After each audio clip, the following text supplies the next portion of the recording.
Alors au départ, je devais uniquement animer une soirée comme celle-ci, une soirée inattendue, et puis via l'intermédiaire de Christian. Christian, c'est notre ange gardien sur le plateau, dans le studio du 1945 d'M6. C'est lui qui va régler la température, qui va nous apporter les verres d'eau, et surtout qui va intervenir s'il y a le moindre problème.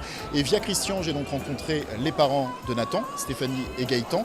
Et au-delà d'animer l'une des soirées inattendues, ils m'ont aussi demandé si j'acceptais d'être le parrain aux côtés de la marraine. C'était Miss Picardie, Émilie, je ne pouvais pas refuser.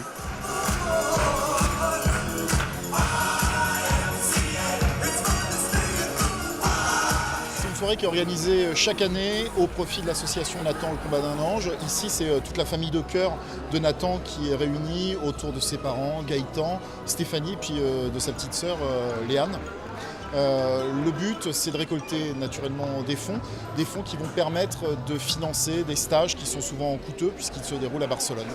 5 000 € pour 3 semaines, c'est des stages qui sont intensifs, qui sont sur une demi-journée. Pendant 4 heures, Nathan va être stimulé, stimulation du cerveau, stimulation aussi moteur, avec des exercices pour lui apprendre à se tenir debout, à pouvoir se déplacer, à se mettre à quatre pattes, à se déplacer sur les fesses.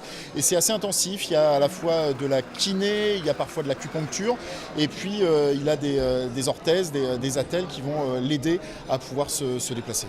C'est important de s'impliquer dans l'association, un petit peu comme je le fais avec ma petite notoriété, de la mettre à profit de ses parents, au profit de l'association, pour la faire connaître, pour faire connaître aussi les difficultés rencontrées par Gaëtan, par Stéphanie, qui parfois en France, quand ils sont confrontés à certains médecins, n'ont pas de réponse aux questions qu'ils se posent et qu'ils se tournent vers des médecines différentes, vers des accompagnements thérapeutiques différents.